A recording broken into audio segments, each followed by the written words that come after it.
Welcome to the Amargi. I am Kamal Chomani, Editor-in-Chief of the Amargi. We speak at a historic and painful juncture, 2 years after the October 7 attacks, which killed over 1,200 Israelis and led to the taking of 250 hostages. Gaza lies in ruins now. More than 67,000 Palestinians have been killed by the Israeli army and another 170,000 injured, around 10% of the Strip's population. After so much devastation, in which the UN and several human rights and genocide studies organizations called it genocide, US President Donald Trump surprised the world by bringing regional and global leaders together in Sharm el-Sheikh on October 13, announcing what he called a comprehensive peace deal based on his 20-point plan for Gaza. In his speech at the Israeli Knesset earlier, President Trump said it is a historic dawn of a new Middle East. Prime Minister Netanyahu, despite his rhetorical remarks, also said that the past 2 years have been years of war and now the years of peace have come. The deal was endorsed by more than 30 nations, including Israel and the Palestinians. Yet less than 24 hours, reports emerged that Israeli forces had killed 9 Palestinians attempting to return to their homes in Gaza. So, has peace truly begun, or has the conflict merely entered a new phase of management? Today, we are joined by one of the most thoughtful voices on political order and violent conflict, Erwin van Veen. Erwin van Veen is a senior research fellow at the Clinton-Dial Institute's Conflict Research Unit in The Hague, where his work explores how political order, protest, and violence intertwine in countries such as Iraq, Israel, Palestine, Syria, and Turkey. He is also a member of the United Nations Security Sector Reform Advisory Network, part of the advisory group to NATO's mission in Iraq, and a fellow at the Center for Syria Studies at the University of St. Andrews. His recent book includes The Future of the Occupation of the Palestinian Territories After Gaza, Scenarios, Stakeholders, and Solutions. Palgrave Macmillan. Luckily, it's open access. You can download just by Googling the name of the book. At the same time, in 2024, he published Armed Organizations and Political Elites in Civil Wars, Pathways to Power in Syria and Iraq. So, Erwin, very welcome to the Amargi. Thank you so much, Kamal. You have spent years studying how wars end or fail to. After all the destruction we have seen in Gaza, does the Sharm el-Sheikh agreement or deal feel like a genuine break with the past, or simply it's a tactical pause? And to reflect more, is Trump's 20-point plan applicable to the reality of Gaza and Palestine and the broader region?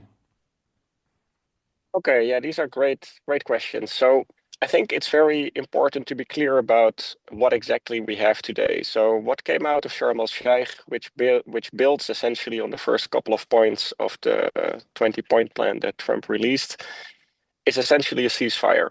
Right, so it's got nothing to do. It's not comprehensive. It's got nothing to do with peace, and it's certainly not a plan.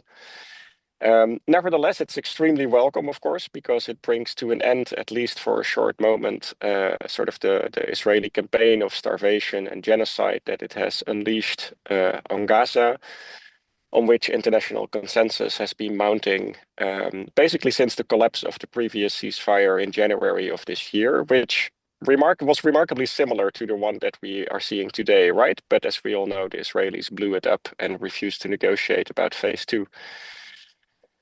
So in that sense, it's very welcome. It's very unclear how long it will last, because as you say, there have already been shooting incidents. Also, the Israelis are still blocking humanitarian aid from entering into Gaza by keeping the Rafah border point closed until they've received the bodies of all the dead hostages, which is also not in line with the ceasefire that was agreed in Sharm el-Sheikh. So we can already see the first, issues with this ceasefire, and I expect a number of such issues to continue, like small-scale violations, basically.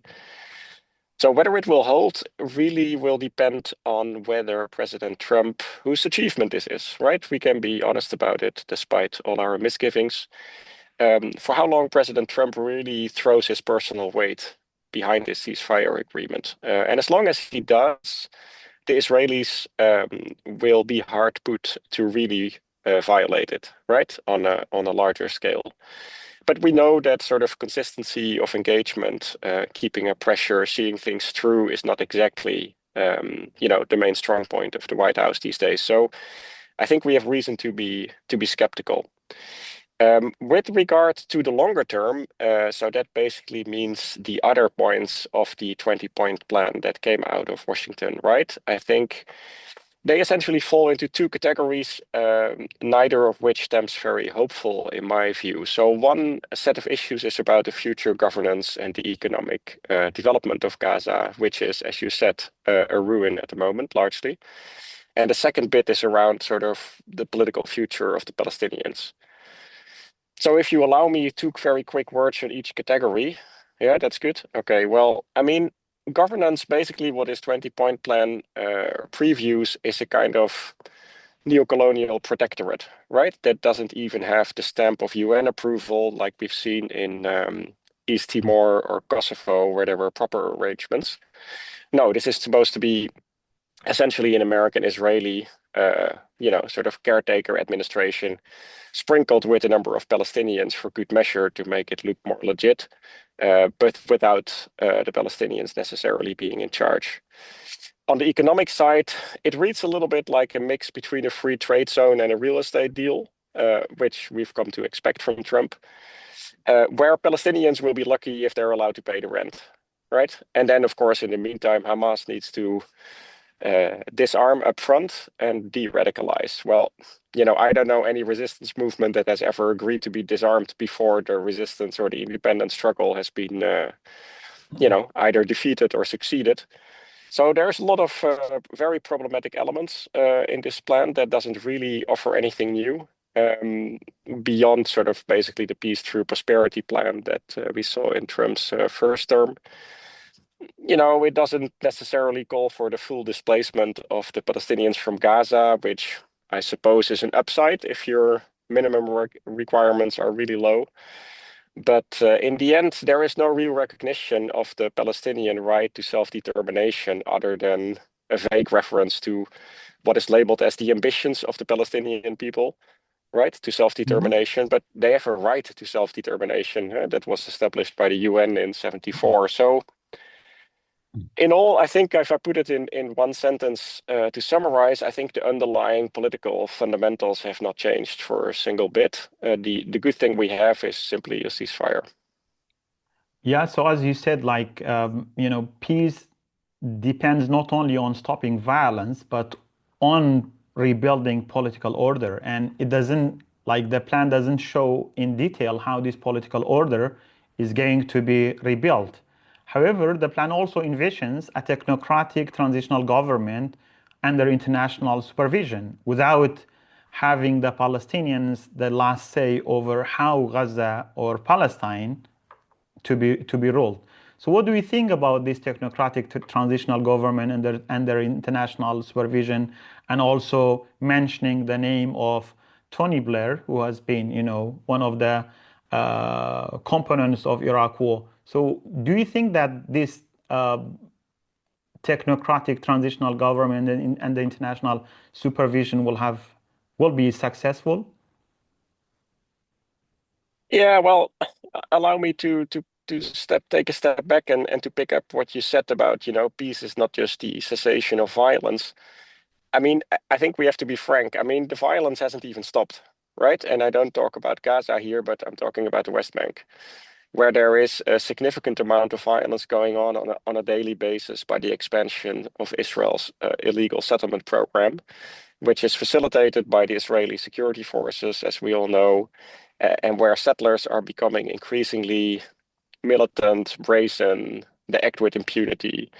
And there are large-scale military operations going on against, in particular, the refugee camps around Jenin and Tulkarm in the West Bank. So, maybe the guns have fallen silent in Gaza, minus a few incidents, but that's really not the case for the West Bank. And we should refuse, I think, any push to see these areas as separate, right? They're very closely interlinked. Now, to your main question, I mean, much detail needs to be established, right? Because this 20-point plan was a typical Trump proposal, lot of fireworks, very little detail, and nothing definitive. So that means that each and every point will need to be renegotiated. What does not stem hopeful is that originally it was a 21-point plan, right? That Trump presented to a group of Arab countries and Turkey, which included an express stipulation that Israel would halt its annexation of the West Bank. Now, that was struck out in the revisions by Netanyahu and Mr. Dermer, his right-hand man. And that resulted in a 20-point plan that was presented to the world, and which so far everybody has cautiously embraced just because there's nothing better, right? Which does not mean, I think, that they necessarily agree with it. It means that they're just agreeing with it for the sake of not antagonizing the United States, which are two different things. Then to the governance provisions, like I said, there is detail to be established, but it doesn't read to me as a technocratic government. It reads to me as an American-dominated effort to basically establish some sort of at least temporary protectorate over Gaza without a UN stamp of approval, let alone inclusion of UN institutions. And which basically means that it will reflect Israeli interests, right? Because that's what the Americans have been doing over the past 2 years, which is basically standing squarely behind the Israelis, whatever they do, the Israeli government, I should say. So there's nothing neutral about that. In fact, it's like hostile if you think it through, right? And I'm sure they will find some Palestinians to serve on a body like this, just like the Israelis have been able to find some clans in Gaza that they can arm and then use for their own purposes, right? There is always people willing to collaborate, so to say. But there will be nothing sustainable about that. And a figure like Tony Blair, I mean, where to start? Like this gentleman is completely discredited, I think, as a political leader of anything, to be honest. We've seen the misery that followed in the wake of the Iraq war or the invasion of Iraq by US forces or the coalition led by the US. We know that the Tony Blair Institute and Foundation are very heavily funded by the guy who leads Oracle, right? Where there's where a lot of the money is coming from. So that probably plays into some of the reconstruction thinking of Gaza. In any case, it creates huge conflicts of interests, with respect to the economic side of things. So, if a plan like this were to be taken seriously, I think it would require, UN Security Council approval and leadership. It would require somebody from the Arab world to be in charge, right? Not some Western guy from a country that invaded another Arab country. So there's lots of issues, I think, both optically and content-wise. Yeah, so with regard to who will be head of this peace process, like, this peace process or whatever you call relies heavily on Egypt, Qatar, and Turkey, and in which these countries, they don't have like very good connections, very good relations with Israel.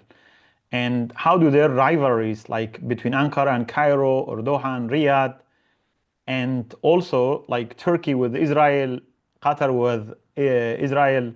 So how these rivalries shape the chance of implementing the deal? Because it seems that none of these countries have a say over Israel, because now Israel is the sort of de facto veto of the region, and they are the dominant hegemon militarily, and none of these countries can check Israeli power. No, that's right. And I think we've seen this happening, right? I mean, the Israelis have bombed Qatar, so that shows you how serious that they take Qatar, I think.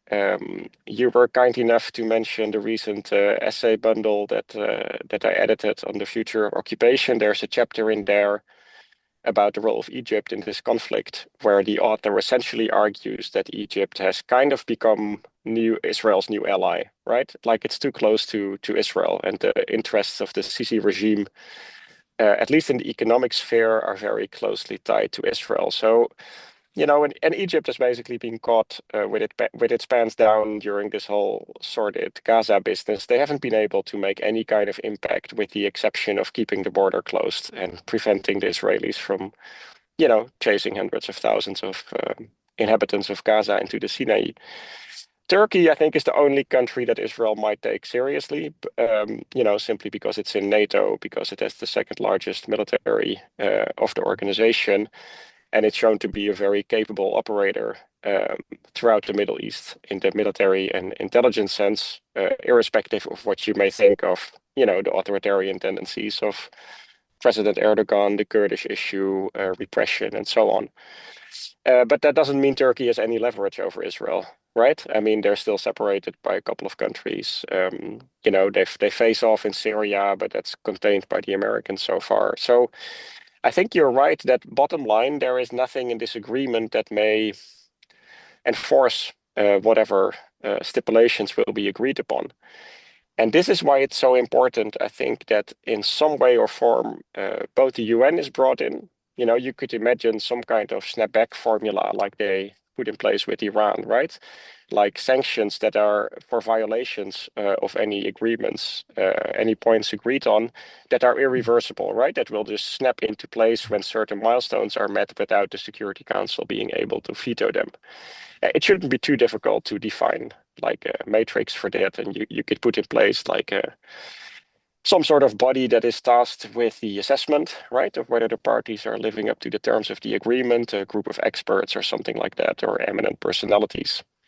And you would also need, I think, a group of countries, a coalition of the willing, if you don't mind me using that phrase, both European and Arab countries that, premised on or building on the logic of the Hague Group, right, which is mostly a group of countries from the global south that have come together and imposed some limited sanctions on Israel, that they stand behind it, and that they have a strategy basically to escalate, right, to put pressure on Israel, because primarily on Israel, because Israel holds most of the cards, right? And the Americans are not going to pressure Israel to the extent necessary to really make a two-state solution happen.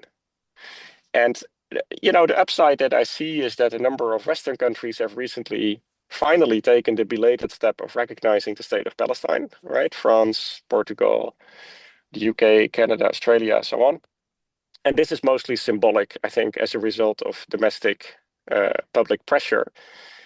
But it nevertheless sets the scene for the next step, right? Because if you recognize the state of Palestine and then the Israelis continue to dismantle basically the prospects of a two-state solution, which they are busy doing, it just begs the question, what are you going to do next, right? If you want to see that Palestinian state, you will need to take follow-up measures. And I think it's a combining some of that logic that we might see progress. Sorry, go ahead. What's the bit of hope that, can convince us that this deal lead to a two-state solution and Prime Minister Netanyahu will accept a Palestinian state? Is there a bit hope? This deal. No. I think we would be kidding ourselves, and I'm sorry to be negative here, but this deal will not lead to a two-state solution. Certainly not under the current Israeli government. When Netanyahu flew back to Israel after Washington, right when the 20-point plan was presented, sort of almost the first thing he said after touching down was that I paraphrase, there won't be a Palestinian state in his lifetime, right? Or as long as he's in charge. And that sentiment is not limited to Netanyahu, right? That sentiment is essentially echoed among sort of 95% of the Israeli political spectrum. And some wouldn't necessarily put it like that. Others would remain the fiction of, very gradual annexation, allow the Palestinians a little bit more autonomy. But basically, that's what it comes down to. They don't want to see a two-state solution, and that will only shift that attitude when significant and material costs are going to be imposed on Israel, based on the simple fact that it is a country that should abide by international standards, just like any other country. And so far, they've largely been shielded by the Americans. But I think the pressure is building globally, right? I mean, I think we've never seen such traction as today in terms of popular protest, right? In places like Italy and the Netherlands, for example. The boycott, divestment, and sanctions movement is finally gathering pace. There are lots of examples of, where Israeli institutions become more isolated. They're no longer invited. Nobody wants to work with them, which is all a tragedy. But this is I think, the only way in which the Israeli society needs to be confronted with the fact that the perception of the rest of the world of its actions, it's very different from the perception of the larger parts of Israeli society itself. Yeah. So, coming back to what I said earlier, many UN experts and human rights organizations have described Israel's actions in Gaza as genocide. And what happens to a peace deal when one side faces accusations of that magnitude? Does it undermine international legitimacy or simply get sidelined in realpolitik? Like so far, Israel has had a sort of free pass of whatever they want to do. Yeah, that's a really good question. I'm not sure I have a full answer to it. But if you look at it from a practical point of view, I think the fact that there is a genocide case hanging over Israel, as was brought to the International Court of Justice by South Africa, that's really important leverage, I think, for the next decade that can be used to basically do two things. One is put pressure on the Israeli government, but more importantly, hold up a mirror to Israeli society. Right? And that will require a fairly sophisticated advocacy and information strategy, using Israeli and Palestinians, human rights organizations and peace-building organizations, and fortunately there are a few left, to basically say, listen, what the Israelis have done in Gaza is a moral stain on their society, on their national project, that maybe this generation will not be able to overcome, right? Because of I think over the next months we will see more and more the extent of what this actually means, right? In terms of atrocities, destruction, the killing of the young, the innocent, the non-combatants. And I think right now Israeli society is essentially in denial of this for a large part, right? I mean, we see opinion polls where majorities of Israelis think that, for example, the IDF has done the best it can to avoid collateral damage in Gaza, that it's totally fine to block humanitarian aid as long as Israeli hostages were still in Gaza. You have all these anecdotic interviews where people consider there to be no innocents in Gaza and that kind of, bullshit. So everybody still in Israel still thinks of the IDF as this marvelous organization that protects Israel. But, in the absence of large-scale resignations, I think what we have here is a military apparatus that is morally bankrupt, because all these people who fought in Gaza, a large part of them have essentially committed war crimes, as the record undoubtedly will soon establish. And I think, and in frankness, I mean, the levels of PTSD and trauma are huge, right, among the Israeli military. And this is all censored. There are more and more suicides. So that all comes on top of Israeli casualties. So I think the impact on Israeli society by all these individuals who have been, these military folks, right, who have suffered as well in Gaza, they're marked for life, right? It's not normal to kill children and women and to, put sniper bullets through the heads of 5-year-olds, I mean, or to drive a bulldozer over a bunch of corpses. So this, I think the impact of this is just beginning, to be honest. Yeah, so I think it was the Times of Israel. I read yesterday that half of Israel's 20,000 wounded soldiers suffer from psychological trauma, as you said. And at the same time, Gaza civilians' loss are staggering, But how do such collective wounds from both sides affect both societies, especially from the Palestinian side? And how do such collective wounds affect both societies' capacity to coexist? Even if political leaders sign peace papers, how these two societies, apart from that, since 1948, there have been violence, and there is, all these years of oppression of Palestinians.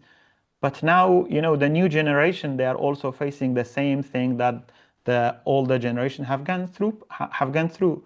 So how these two societies can coexist now? I don't want to presume to have an answer to that, given the sort of unspeakable amount of suffering that we have seen, right? Including on the Israeli side, but I think if we are honest, then the suffering on the Palestinian side is factor 200 or more larger, which is not, it's not a contest, right? But at the same time, the scope of these things matter. So I would just offer three thoughts. I think one is that there's going to be a lot of silent suffering, right? Like simply people grieve and they have trauma, they have lost people they hold dear who are never going to come back. And they've seen their families and their lives destroyed, and they will just have no choice basically but to live with that, right? And to make the best of it. So I think that's a large part. I think that will go relatively unnoticed. What we need in addition to that, I think, and that's also one of the things that Omar Dwijk and I argue in this book, is that we're going to need a very long-term campaign um, run by Israeli and Palestinian organizations, preferably together, that is about reconciliation. But reconciliation doesn't just happen like that, right? It requires recognition first of what happened, and it requires a level of ownership of what happened, like a coming to terms of the things that both sides, but in particular the Israelis since 67 have been doing. And that will build a way to some form of atonement, right? And that may ultimately lead to reconciliation. You cannot have reconciliation by just stepping over the things that have happened. And there are many formulas to pull from that have been tried in other countries. Not the least has been South Africa, but there are others. So this will require, like, I think, a 10-year-long campaign of outreach, advocacy, community engagement that enlists, organizations, universities, who are on the right side of history. It will be very slow work. But that will be essential. But it will not achieve anything if there is not at the same time a political track, right? That provides the scope for an initiative like that. And I think that political track, the reality is, will need to be forced upon the fighting parties, and in particular the Israelis, because they have the upper hand, right? They've established their own state. They've made it into a success. On the blood and the resources of the people who lived in this area, but nevertheless they're there and they're strong and they have a view, right? They think it's their land. And you may disagree with that, which most sensible people do for the obvious reasons, but that just suggests that this extremist project, because that is what it has become, it needs to be brought to an end. And you don't bring extremists to an end by talking to them usually. So they need to be pressured, right? The cost for the rest of the Israeli society need to become too high in order to avoid them to proceed. And that's not difficult. Israel is a small country, right? It's vulnerable economically because of its relations with the EU. It's surrounded by Arab countries. So there's lots of pressure points. I think the problem is how do you get countries to really step up to the plate? Because that's what's been missing. And especially under this US administration, it's difficult because, you say something, you do something towards Israel that's not nice, and the next day you may face tariffs of 50%, right? So it also connects issues in a, way to punish countries that don't follow So the wishes of Washington. yeah, so based on these pressures and also economic pressures on the Israel as a government, as a state, as a society, can we trust what Prime Minister Netanyahu said when he said the past 2 years were years of war and now it's time for peace? Well, Prime Minister Netanyahu is basically a fugitive of international justice, right? I mean, there is a arrest warrant out against him. So, and he's standing in Israeli courts, accused of corruption on several counts. So that should give you enough answer, I think. And I have another question, which is twofold. The Gaza war after October 7, we have a sort of new Middle East, and also, so what has been the effects of the war on the Middle East, the broader Middle East, and on the other side, what will be the peace deal's impact on the Middle East? Okay. As Yeah, well, I regional think, as regional alignments, geopolitical realignments in the region. yeah. Well, that's a big question. So I'll try to be short, but just cut Mhm. me off if I get carried away, right? So we zoom back a few years, or we go back a few years to 2021 or so, right? What we had at the time were basically three blocks of countries that were more or less aligned and that were competing for influence in the region, primarily in Syria and Yemen. Now, these blocks were on the one hand Turkey and Qatar, right, with some links to Libya and a few other places, northern Syria, the KDP in Iraq, right? And then there was a second group, I think, around the Emirates and Saudi Arabia, with Israel and the US in the background. And they were basically trying to maintain the authoritarian status quo of the Middle East, whereas Turkey and Qatar were pursuing a more Muslim Brotherhood, democracy light kind of project, if you wish. And then, of course, there was the whole set of political parties and armed groups around Iran that extended all the way to Iraq, Syria, Lebanon, and the Houthi in Yemen. Then you get 7 October, right? And this whole scheme of things basically disappears in the wake of 7 October when we see Israeli military campaigns, not just with full US support, against not just Hamas, but also Hezbollah, against Syria, against Iran, and against Qatar, right? And especially for Syria, Iran, and Qatar, there was no basis in international law for these attacks, and there was not even a real threat to Israel, right? So they just preemptively basically struck these countries, which were just acts of military aggression, basically, because they could get away with it because the Americans supported them. So what has been the result? The result is now that throughout the Gulf, or the entire Middle East, I would say, Israel is seen as a larger threat than Iran, in most of the places that I speak to, at least, because they just get away with bombing whoever they want, and in the end, they're backed up by the United States. Okay, the Americans tried to make some amends for Doha, right? Recently, we saw some apologies. We saw an executive order that will protect Qatar from further attacks. But I think in that sense, the damage is done. So we see a fundamental shift, I think, in the regional order from these three competing blocs that I outlined to essentially an Israeli-US effort to establish some form of limited hegemony over the region, right? And you can see it in the land grabs in Lebanon, Syria, and the way Israel is dealing with these countries with full US support, trying to disarm Hezbollah, try to keep Syria divided. So this is where we are, I think. That's the big shift that's happened. Yeah, so I know you have limited time, so I will have my last question for you.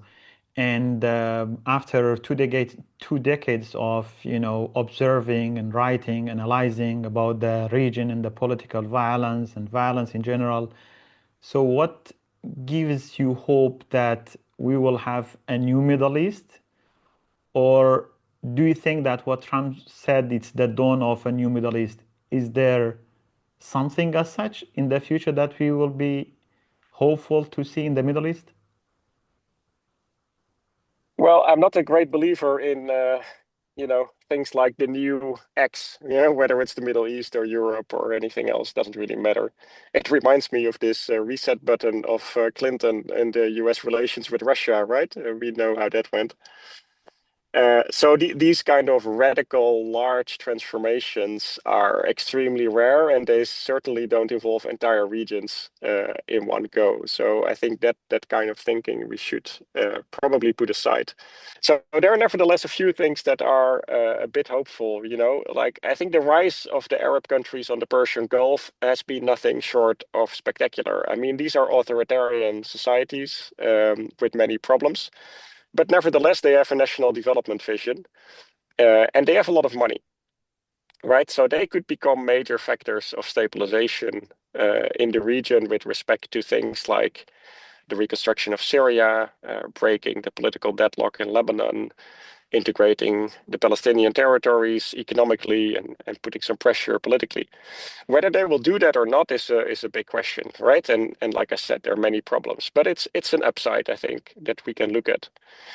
And I think there is also an upside in, whenever the political winds in Israel change, i.e., there's a new government, you might start thinking about some sort of grand bargain, right? Where the annexation is undone, Israel integrates into the region, and Iran, the Iranian issue is also resolved by means of some more pragmatic deal on the nuclear front, right? But that's a lot of ifs to come together. But I think the outline for a big deal is there, but it does require, in particular, the Americans, I think, to step back, right, and to let some of the countries in the region sort it out, which is already something that's happening to some extent. If we look at the rapprochement between the Saudis and the Iranians after the US failed to intervene a couple of times, which is symbolic, but that's the way to go, right? And Turkey will need to play a role in that equation too. So it's good that Turkey has gotten out of its